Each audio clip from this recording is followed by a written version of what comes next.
Sí, describe la situación en Pekín. Servimedia insiste, y otros muchos medios, si preocupa a la comunidad científica internacional esta situación, estos casos de Pekín, y también si creen que serán capaces de controlar el brote y que no traspase fronteras como sí ocurrió en el caso de Wuhan. Nos preocupa a todos. Obviamente, una vez que se consigue controlar la epidemia, como estamos nosotros ahora en esa fase, nos falta ya, esperemos que muy poco, podemos decir cuánto, pero muy poco para estar en una situación en la que apenas haya ningún caso en España. Pero una vez que llegas a estas fases de control muy importante de la epidemia, cualquier brote es preocupante. Los brotes en China tienen la particularidad de, primero, que es el origen de la epidemia, con lo cual todos miramos con mucho interés lo que pueda suceder allí, que es el país que cuando al principio tenía un número muy superior a cualquier otro país, con gran diferencia, consiguió controlar la epidemia, y posteriormente hemos visto lo que ha pasado en el resto de los países, pero consiguieron controlarla y llevaban ya muchas semanas sin tener ningún caso, con un control muy estricto de los viajeros que podían introducirlo. En este caso, han tenido este brote en el mercado de Pekín, que además es una ciudad muy poblada, y por lo tanto tenemos que tener mucho cuidado con lo que pueda pasar. China tiene unas capacidades de control muy importantes, por diferentes razones, yo creo que no se nos escapan a ninguno, pero lo cierto es que nos preocupa a la comunidad científica, pero a la comunidad de salud pública también, no solo a los científicos, también a los técnicos que trabajan en salud pública. Nos preocupa lo que pueda pasar en China, no por lo que pueda pasar estrictamente en China, sino porque es un reflejo de lo que podría pasar en cualquier otro país donde se consiga controlar la epidemia. En España estamos yendo con mucho cuidado en la desescalada, estamos yendo muy despacio en toda esta fase de transición, en todo este proceso de transición que hemos seguido. A partir del lunes que viene, del domingo que viene, ya pasamos en principio a la nueva normalidad, pero eso no quiere decir que a nivel individual no tengamos que seguir manteniendo unas medidas de precaución adecuadas para evitar precisamente que nos pase lo que ahora mismo está pasando en Pekín y evitar esos riesgos de una transmisión generalizada. La agencia EFE pregunta, ¿la ratio de camas de UCI y de respuesta hospitalaria está preparada para la apertura de fronteras este domingo próximo?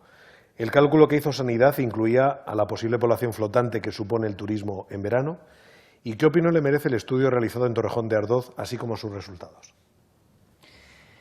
Bueno, las camas de UCI que tiene España ahora mismo, progresivamente, toda la ampliación que se hizo de camas UCI se ha ido progresivamente reduciendo para llegar, estamos por encima de lo habitual, pero no estamos ya muy lejos de lo habitual porque la situación actual no requiere más, pero sí que tenemos capacidad de incrementar muy rápidamente la disponibilidad de camas de UCI. Las camas de UCI no son necesarias inmediatamente cuando empieza a haber transmisión. Saben que desde que produce la transmisión, la infección de una persona, los síntomas y la necesidad de UCI pasa un periodo de tiempo, con lo cual, una vez que se detecta un incremento en la transmisión o hay zonas en las que los visitantes pueden tener sintomatología, hay tiempo suficiente para reactivar estas camas de UCI. Yo creo que en España tenemos una capacidad suficiente, pero sí que es cierto que los turistas que van a venir no van a ser en el mismo volumen que otros años. En España habitualmente hay 82 millones de turistas al año, un volumen muy importante de ellos durante el verano. Entendemos que este año va a haber un número muy inferior y, por lo tanto, las capacidades deberían de ser suficientes. Al margen de eso, se están haciendo todas las actividades de control y prevención para evitar que los turistas que pudieran tener patologías graves puedan venir, y entiendo que esto se está haciendo igual en España que en otros países y, por lo tanto, los riesgos de uso de UCI se reducirán.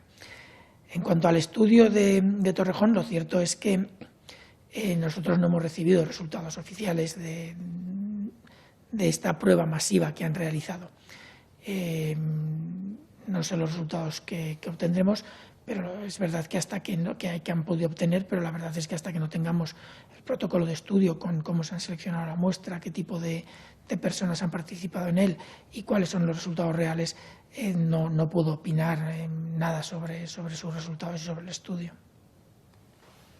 Pregunta Onda Cero, a raíz de otro brote detectado en una cárnica en Alemania, con 400 infectados, si el ambiente refrigerado puede beneficiar al virus y su transmisión. ¿Eso incluye los aires acondicionados particulares? Vamos a ver, los ambientes en los que el virus puede sobrevivir más en superficies, por supuesto, favorecen un tiempo más largo de posible transmisión.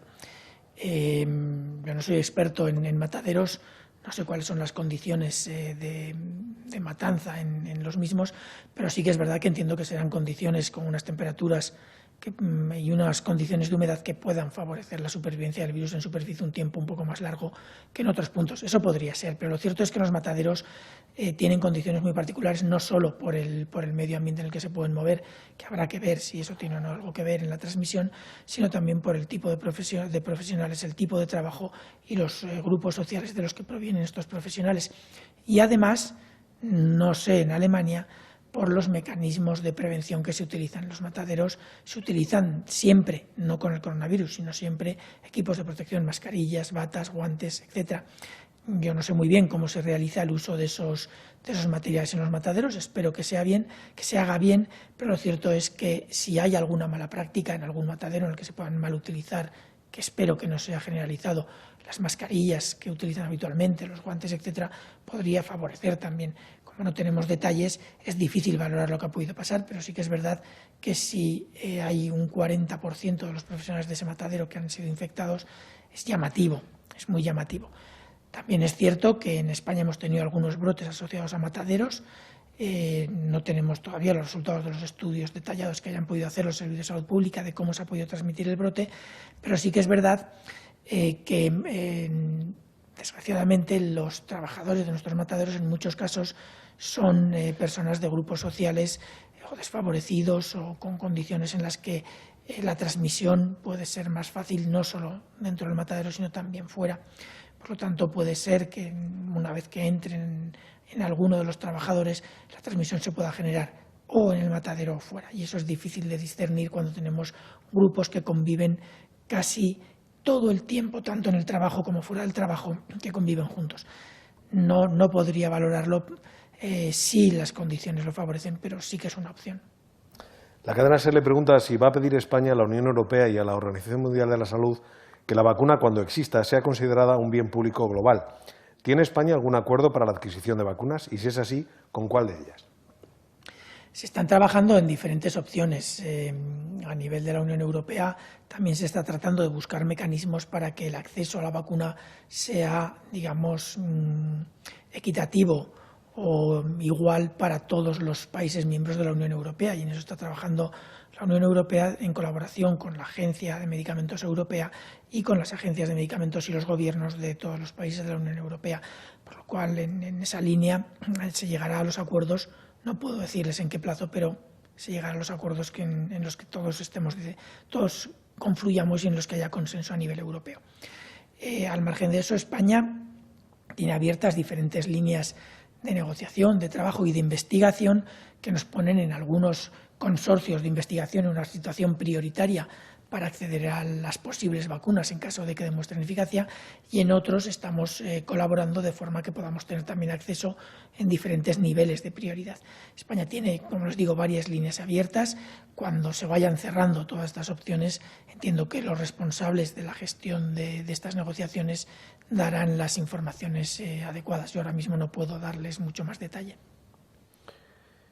Consalud le pregunta, Canarias quiere reforzar la vigilancia sanitaria de los viajeros que lleguen a las islas, haciendo test a todos los que provengan de fuera del espacio Schengen y a un 25% de su interior. ¿Cuál es la propuesta del Ministerio de Sanidad? ¿Se debería hacer algo parecido en el aeropuerto de Barajas, como está pidiendo la Comunidad de Madrid? Bueno, vamos a ver, desde luego hay que tener cuidado con los visitantes que nos puedan provenir de países de riesgo. Tenemos que buscar mecanismos para reducir esos riesgos en la medida de lo posible. Sabemos que no se van a poder reducir a cero. Eso es algo que tenemos que entender todos y que tenemos que asumir, pero sí que podemos minimizarlos de alguna manera. La realización de PCRs es una opción que siempre está sobre la mesa y de hecho se ha discutido mucho durante todos estos meses, no es algo reciente. La realización de PCRs a personas que se mueven de unos países a otros. Cuando tenemos una movilidad residual, como hemos tenido durante muchos meses, el planteamiento podría tener algún sentido. Yo en realidad creo que no, pero algunos podrían encontrar algún sentido y podrían plantearlo. Cuando estamos hablando de hacer pruebas de PCR masivas a todas las personas que vengan en un vuelo, hay que replantearlo desde varios puntos de vista. Uno es la utilidad real desde el punto de vista sanitario. Un positivo hay que darle una salida, primer aspecto. Un negativo no implica que esa persona no esté infectada, implica que en ese momento no se ha detectado el virus, no sabemos lo que puede pasar en los días siguientes, con lo cual puede dar una falsa seguridad. Si a esas personas que dan negativo se les va a hacer un seguimiento posterior, quizás el momento de hacer la PCR pueda ser el momento en el que haya cualquier sintomatología o en caso de que se detecte algún positivo en su entorno. El realizar PCRs, me gustaría que se pusieran en la situación de valorar un avión con 300, 400 viajeros, aviones grandes transcontinentales, a los que se propone hacer una PCR cuando está llegando un avión tras otro, y se tiene que dar un resultado en un tiempo razonable a estos turistas porque no se les puede tener esparcidos por ahí. Si se les va a hacer una PCR es porque si es positiva se les va a aislar y se les va a tener en el lugar adecuado.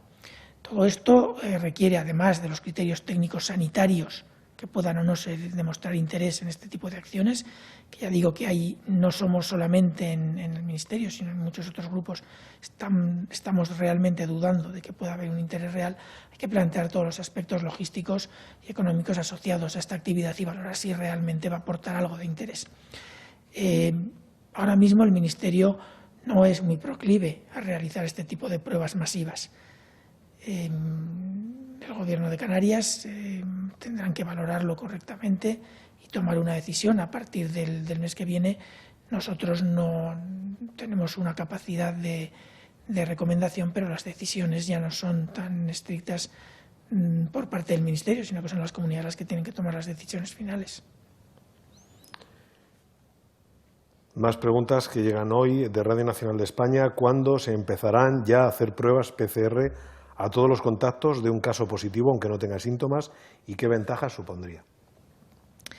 Hay diferentes opciones de trabajar con los contactos.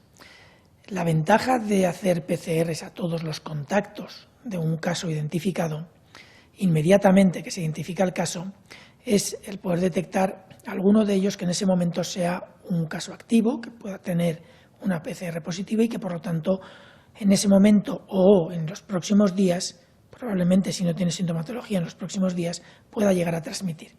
Eso puede hacer que de entre los contactos estrechos se pueda identificar quizás uno, quizás dos, un porcentaje determinado que se puedan poner en aislamiento inmediatamente. Eso es un beneficio.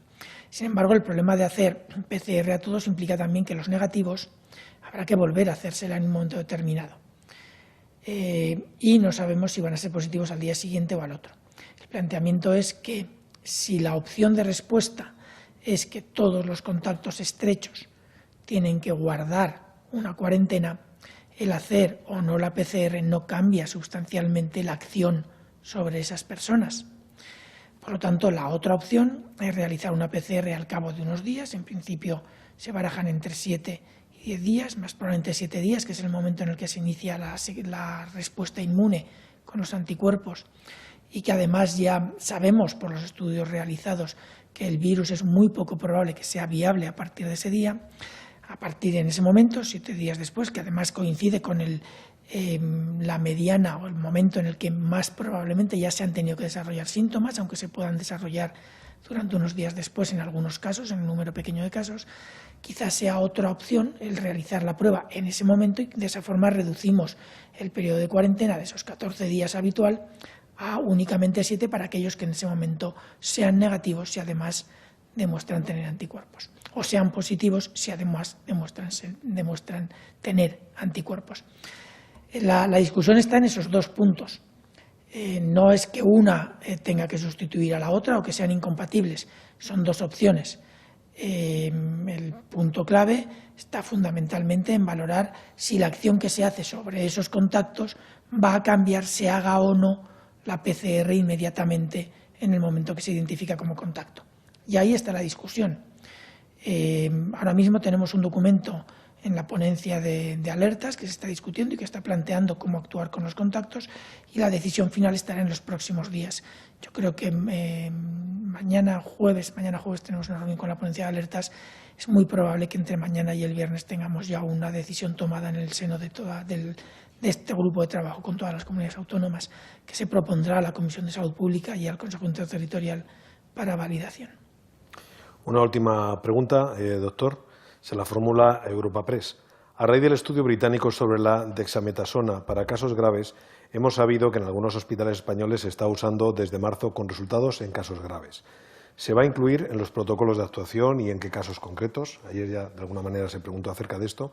Pero también Europa Press dice se está recomendando en España antihistamínicos para la tos que produce el virus. ¿Está de acuerdo con este procedimiento? ¿Se han recogido datos sobre sus efectos para elaborar protocolos al respecto? Bueno, el uso de dexametasona, igual que el uso de algunos antihistamínicos, la dexametasona tiene también un efecto, reduce los cuadros alérgicos, con lo cual también hasta cierto punto se podría incluir en ese grupo. El uso de la dexametasona está instaurado en los servicios sanitarios desde hace mucho tiempo para muchas patologías. En principio, patologías de diversos tipos, entre ellas las patologías inflamatorias. Por lo tanto, y es una medida, es un tratamiento sintomático, es decir, es un tratamiento de soporte. La dexametasona no acaba con el virus, no acaba con la infección. Lo que hace es favorecer el estado general del paciente para que con un estado general mejor sea capaz de durar el tiempo suficiente para que el sistema inmune reaccione y acabe con el virus. Por lo tanto, la dexametasona, al ser un tratamiento sintomático, se lleva utilizando en el sistema sanitario, en el nuestro, en el inglés, en todos, desde hace mucho tiempo para otro tipo de procesos inflamatorios o procesos de este estilo, incluso procesos autoinmunes y procesos alérgicos. Eso no quita para que no se tuviera que demostrar si la dexametasona, en concreto en la enfermedad por coronavirus, en la enfermedad infecciosa que produce este coronavirus, que tiene, entre otros cuadros, un cuadro de inflamación pulmonar, inflamatorio pulmonar fundamental, básico, profundo, si el uso de este medicamento era realmente eficaz. Este estudio viene a demostrar lo que en principio se sospechaba, y en España la dexametasona, igual que en muchos países, se viene utilizando con estos pacientes cuando el cuadro clínico entendían los médicos que implicaba el uso de dexametasona. Pero es cierto que el poderlo comprobar y el tener claro que un medicamento de uso común disponible nos ayuda, puede favorecer un uso más amplio del mismo. Y eso es muy bueno. O sea, este estudio nos viene a apoyar en una práctica clínica que era hasta cierto punto ya amplia, pero que obviamente ahora está comprobada. Los procedimientos clínicos, los protocolos clínicos, los establecen los clínicos desde el Ministerio de Sanidad, en concreto desde nuestra unidad del CAES y desde otras unidades de la Dirección General de Salud Pública, como pueda ser la Subdirección General de Calidad. Lo que se hace es coordinar que las sociedades científicas de médicos asistenciales de diferentes sociedades que tienen que aportar a estos protocolos, a estos procedimientos de gestión clínica de los casos, se coordinen correctamente para tener una guía común. Por supuesto que ya están incluidos algunos de estos fármacos como opciones de respuesta, pero ahora se tendrán que poner de una forma más clara, más obvia y con más intención, porque ahora mismo tenemos ya una posible demostración del estudio. En todo caso, creo que hay que ser muy prudentes, porque lo que tenemos hasta ahora, los resultados son estos, eso es obvio, pero lo que tenemos hasta ahora es una primera información preliminar de los resultados fundamentales, pero no tenemos todavía el estudio que nos permitirá valorar la calidad del mismo. Es un estudio bueno, eso se lo puedo asegurar. El estudio Recovery es conocido y probablemente es un estudio de los mejores que se están realizando, pero necesitamos la publicación con los detalles del estudio y los detalles de los resultados para que esto realmente se pueda utilizar con solidez. Aunque desde luego solamente con la información sobre estos resultados ya se está incrementando el uso estoy seguro que se está incrementando el uso de la dexametasona en los servicios médicos. Doctor Fernando Simón, nada más, muchas gracias. Gracias a ustedes.